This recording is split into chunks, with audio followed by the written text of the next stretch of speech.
Okay, here we go. So, hi everybody, my name is Daryn. This is my mid-year roundup. Hopefully you can hear me. You can tell I'm serious because I've got a wee little microphone with a little fuzzy bit on it. I do have a list of them because I have so far read 32 books. It was 31 books. I don't know why I said 32. Which is behind what I'm normally reading, and I don't actually want to give a reason why that's okay other than it is okay. But I will say that the reason I'm reading less this year is because I've read some legitimately amazing books, and I'm like falling into book slump after book slump because every book I read has been pretty spectacular. There have only been a handful that I'm like, not for me. But I'm just going to jump in because 32 is a lot to get through, and presumably you want to get on with your day. So I also want to get on with my day. Also, we'll see how this goes. My cat just jumped up to eat right behind where I have the camera set up. As you can see, this is my wall of books. At some point on this YouTube channel, we will be reorganizing this together. So get excited. Okay, so the first book that I read this year, I actually listened to it. It's called Is It Just Me by Miranda Hart. She talks about being tall and being in a body that you don't typically see in Hollywood, and like the experiences that she's had. And she just keeps asking, is it just me? It was excellent. It's so funny. Listen to it because she reads it and she's hilarious. The next one that I read was like the first one to truly throw me into a book slump. It's called The Adventures of Amina Al-Sarafi by S.A. or Shannon Chakraborty. I do have a physical copy. I just, honest to God, don't know where it went, and that's fine by me because that means that I can buy a new one and I can continue to support her. It was so good. Hold on, Skitty, don't do that. I'm in the middle of something. Goodness. Oh, I just pushed him out of the way and he just kind of slid on the floor.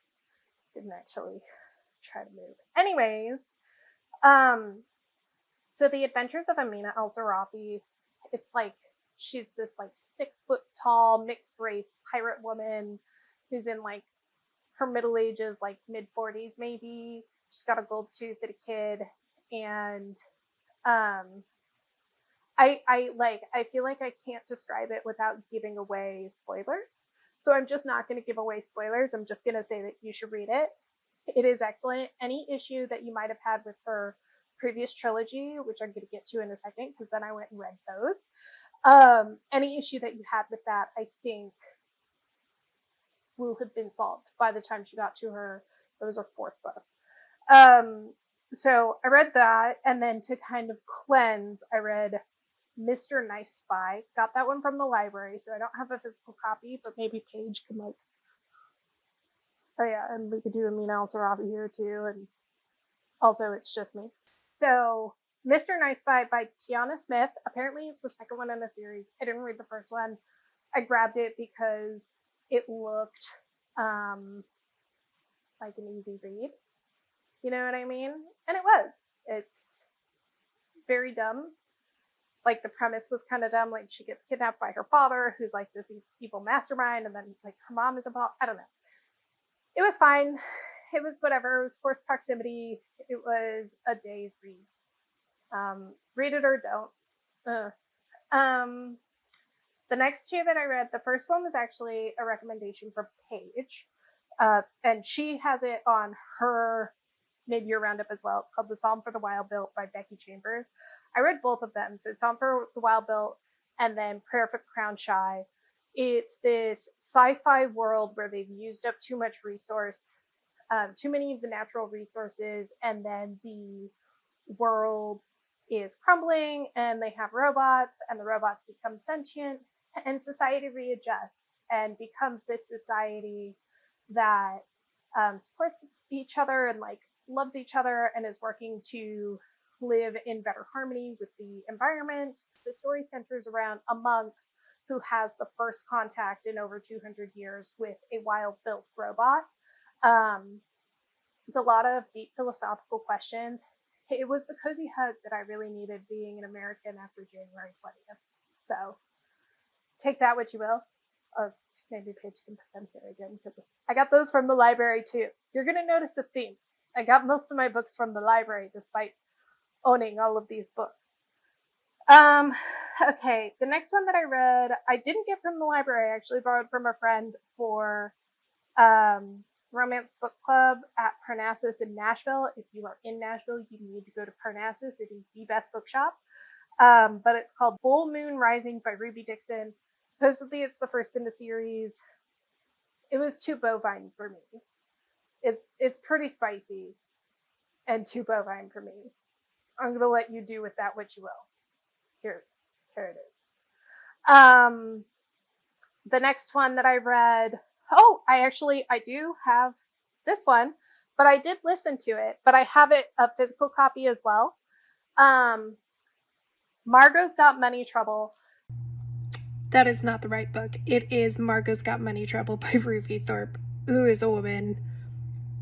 I just saw the word trouble and was like, this is the book. It's not at all. So I listened to this. This one actually was read by Elle Fanning. So it's Margot's Got Money Trouble by Daniel Aleman, which is actually kind of shocking to me because if I were to guess, I wouldn't say that a man wrote that book.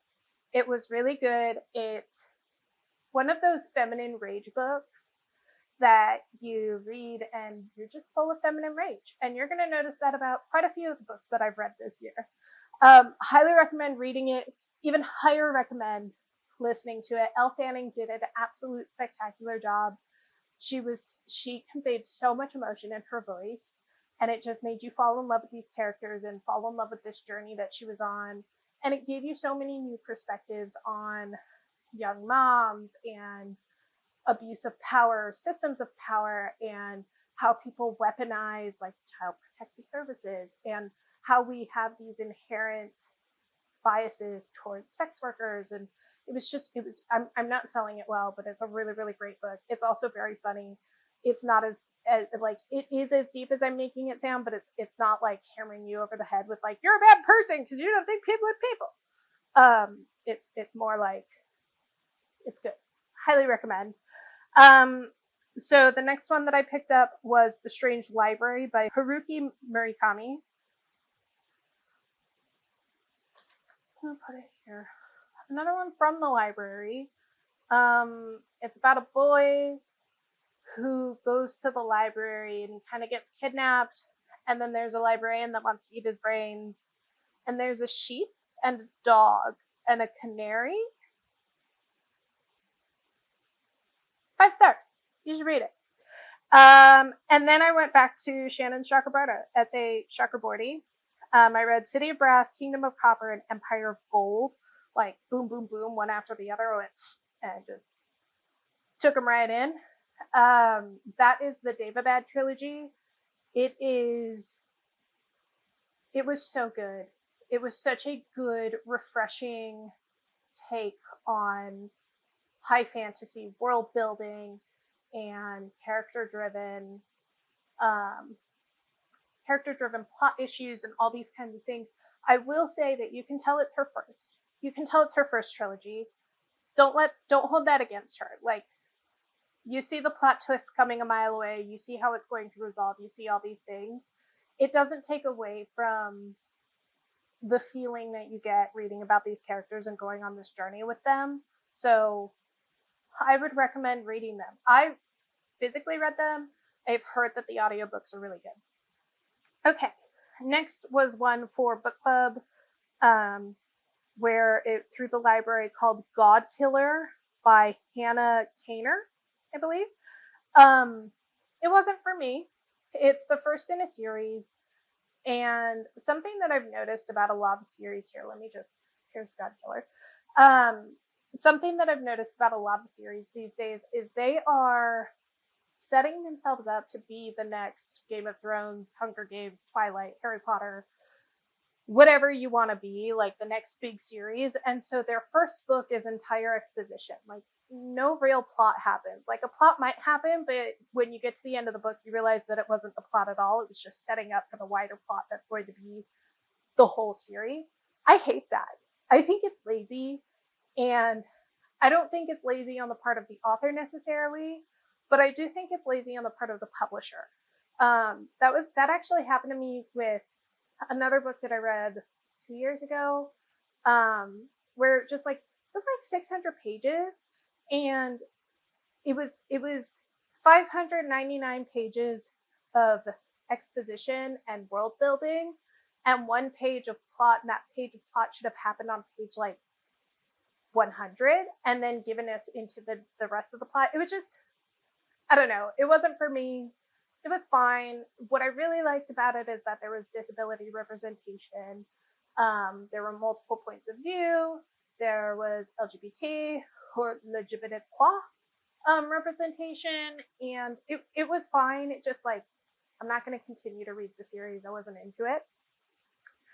The next one that I read was actually another Chakraborty called The River of Silver by S.A. Chakraborty.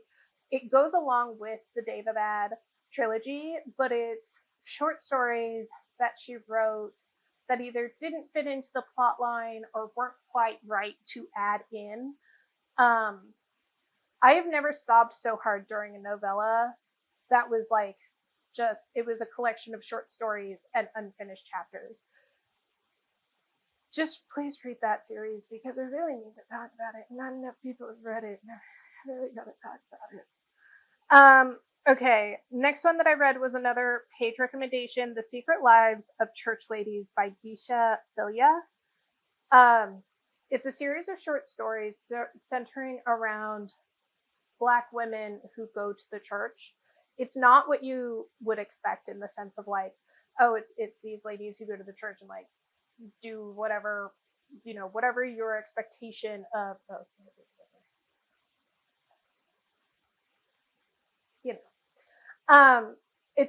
it's not what you expect it to be. And while I wouldn't say that it was enjoyable to read because a lot of characters were rough and not my favorite, it was important to read.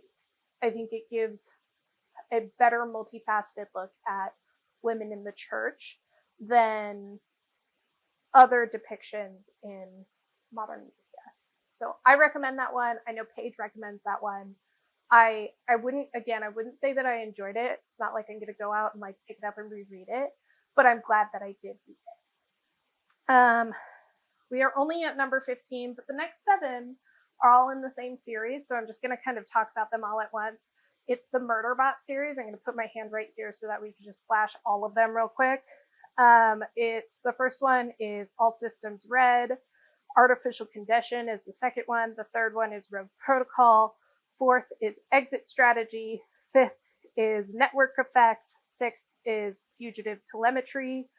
And seventh is System Collapse. All of those are by Martha Wells. I got all of those from the library as well.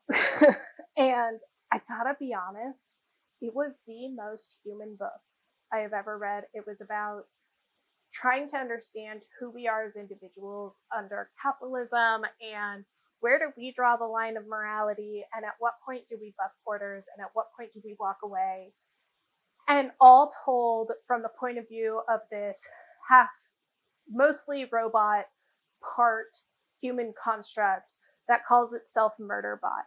There is a TV show on Apple TV. We're going to get into that in another episode because I have a lot of feelings about it and none of them good. I read this article the other day that was like, it's not blah blah blah, and like it's good and everybody needs it, like it's being well received, and it made me realize I gotta be a lot louder about how much I hate it online. No shade to Martha Wells, no shade to Alexander Skarsgård or any of the other actors.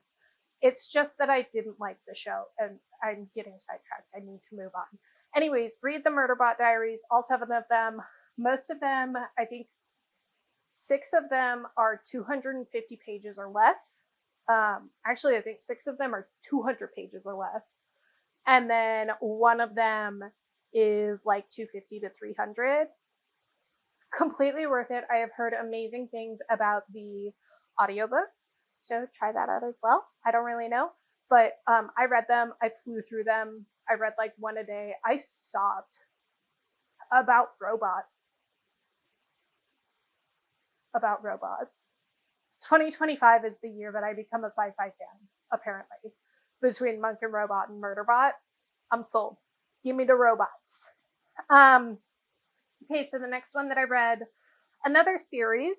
I read the Emily Wilde series by Heather Fawcett. It was Emily Wilde's Encyclopedia of Fairies was the first one. Second one is Emily Wilde's Map of the Other Lands. And third one is Emily Wilde's Compendium of Lost Tales. I really enjoyed these. They were exactly what I needed post Murderbot. I took probably a month or so in between reading the Murderbot books and reading this trilogy. It is this is gonna sound crazy because it's not an older female main character. She's like 30, which for a high fantasy female main character dealing with fairies, it's quite old. But it kind of harkens back to this idea of like the fae as dangerous creatures and like you're obsessed with them, but that's part of what makes them so dangerous. I really enjoyed it. It's not one of those ones where I look at it and I'm like, this is a perfect book that made no mistakes. I'm not saying that. I don't think any book is really that. There are a few books that are that. Actually, one of them is coming up. But I do think that it was a really well done fantasy, and I think everybody should read it. It was fun. It was an enjoyable time. The third one only just recently came out. If you don't want to buy all three, go to the library. But I really enjoyed them. It's about an educated woman going out into the field to study fairies, and it's just kind of accepted that magic and fairies are real, and there's all these characters. Great time.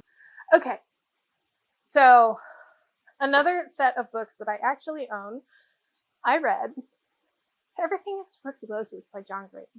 Now, if you had asked me 6 months ago if I thought that a nonfiction book, would ever be more precious to me than Anthropocene Reviewed by John Green, I would have laughed in your face and then probably smacked you because no, until I read Everything is Tuberculosis by John Green. I thought that this was going to be the book where he was like, we wear like rouge on our cheeks to mimic TB symptoms because so many people had it that they had to make it trendy and blah, blah, blah. And instead it was him being like, Johnson & Johnson is complicit in millions of murders and we need to hold them accountable. I will probably do a longer video on just this book another time, but I will say that I listened to it.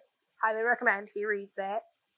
I listened to it, and there's a moment where I had to stop because I knew I wouldn't be okay if a character died. And I say character, and it's not a character, it's a real person. He's telling real people's stories about living with tuberculosis, which we in the United States don't have to think about as much. Well, we didn't used to because of vaccine and because of modern medicine and because of our access. And he broke it down so beautifully.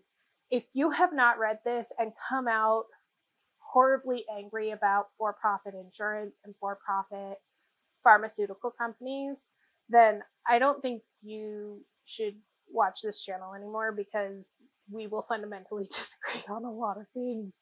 It just was so beautiful and so good. And John Green is so intelligent and he tells this story so beautifully because he's a storyteller.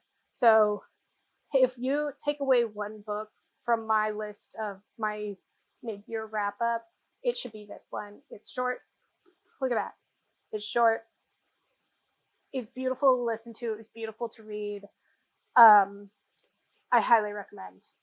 Everything is Tuberculosis. This is my perfect book, by the way. Okay, and then the next books that I read, where are they? Okay, so the next, again, I read a series. This one is, it's not really like my typical series, but one of my best friends really loves this series, and I take it seriously when people recommend books that they love. I know how much it takes to say, this book owns a part of my soul. Please, can you read it? And then have people not take that seriously. So if you recommend a book to me and you tell me that it's something that like you love so much, I will read it. Will I like it? Probably not. I'm really judgmental, but I will read it. So I read The Summer I Turned Pretty by Jenny Han. And then the second one is It's Not Summer Without You, still by Jenny Han. And then the final in the trilogy is We'll Always Have Summer by Jenny Han. Um, I think because I am now in my 30s, because I am now, I've had relationships and seen patterns and all that kind of stuff, I didn't connect with it the same way that a lot of my friends who love it and read it when they were children when they were teenagers. I didn't connect with it the same way, but I understand why it has a chokehold on people. I understand why Taylor Swift loves it. I understand why Logan loves it. I understand why Katie loves it. I understand why all these people read this book and felt so seen, because Belly was your typical early 2000s, 2010s boy obsessed teenage girl. She was a product of her time. And we look back and we cringe, but she was all of us in some way or another. And I think the reason I didn't like it is because it was hard for me to step back into that. But I still enjoyed it. I still read them. They're quick reads, especially if you're older. They're, a couple hundred pages. Highly recommend. I don't own these ones. These are actually Logan's. That's why they're out, is because I need to mail them back to her. But they were great. I don't regret that I read them. Next is When Women Were Dragons by Kelly Barnhill. I was nervous about this one. There's a whole science to blurbing a book. This one's blurbed by BuzzFeed, and I was nervous that I would not like it. But I did read the one, she won the Newbery, I believe, for The Girl Who Drank the Moon. I loved that one. That one was beautiful. So I picked this one up, and then we read it for book club. I never tab or underline my pages, really. Not because I'm against it. I'm not against it. It's just that I have not read very many books lately where I felt the need to go back and look at something.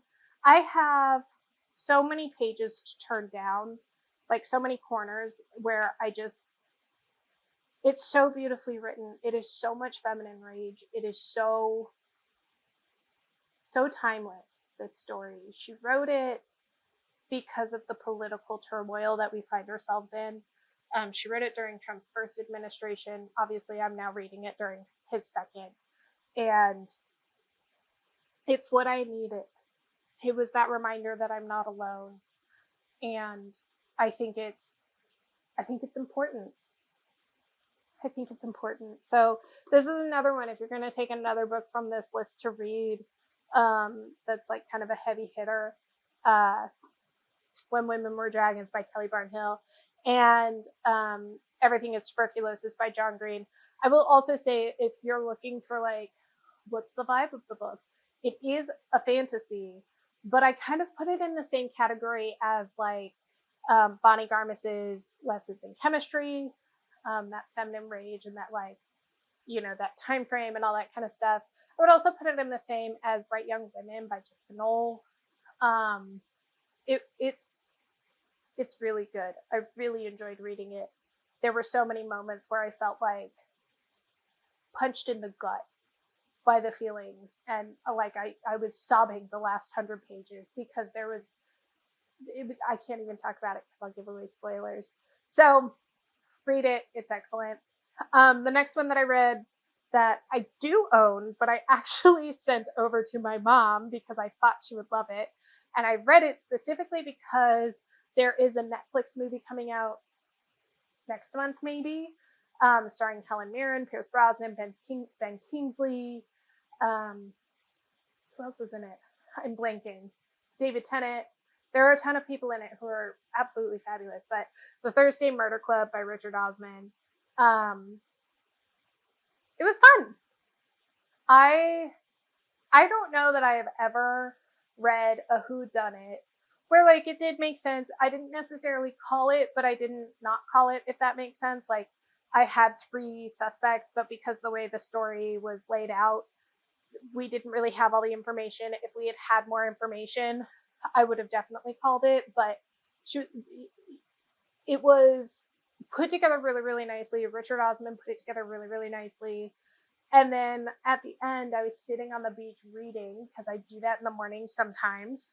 I was sitting on the beach reading, crying over this whodunit mystery because it was so lovingly crafted and the characters were so real to me. So, a really fun murder mystery for the summer, and again with it coming out soon, worth the watch. So, Thursday Murder Club, Richard Osman. Absolutely worth the hype. Absolutely worth the read. I really enjoyed it. I have the second one. I'm in line for it at the library, so when that comes in, I'm sure I'll do a follow up. And then the 32nd book. 31st. Not 32nd. That I've read this year thus far is Great Big Beautiful Life by Emily Henry. Lover or hater, Emily Henry is here to stay. And I read some of the reviews online about how people felt like this one wasn't as well put together or was rushed or they didn't feel like there was any romance to it. I heartily disagree. I actually felt like this one was one of the ones, and maybe this is why, it was one of the ones that was more steeped in reality. I recognized so many of my beautiful, wonderful friends in the main character and how she approaches the world. I recognized the vulnerability and the scared way that, the side characters were interacting with the world. I definitely saw the ending coming. I'm not saying that it is the most unique or surprising story, but that's not what you want when you want an Emily Henry. You want something that is a cozy hug. And for the time that I find myself in, reading a cozy hug of a book was what I needed and what I wanted. So I also recommend those. I'm having inexplicably one of my best book years, and it doesn't look like it's slowing down with the books that I've picked up since finishing those at the beginning of July. I've picked up The Celebrants by who knows, and something else by who knows. I don't know. That'll be at the end of the year recap over there. But Big Beautiful Life. Emily Henry can go. Yeah. But I just, all of this to say, if you have not read 32 books, if you have read more than 32 books, however much you have read this year, you're valid, and I want to hear about the books that you have been reading. Let me know if there's anything I should put on the second half of my year. Just so you know, I am a mood reader. I think a lot of adults are mood readers. But I will pick up a book and then put it down for 6 years and then pick it back up again. So recommend books to me. I want to read them. I'm excited to read them. And tune in next time when maybe we will organize this disaster of a shelf. It might not look like a disaster, but look, there's like empty spots and it's not alphabetized. I don't even know what's up there anymore. So tune in next time. We got a lot of work to do.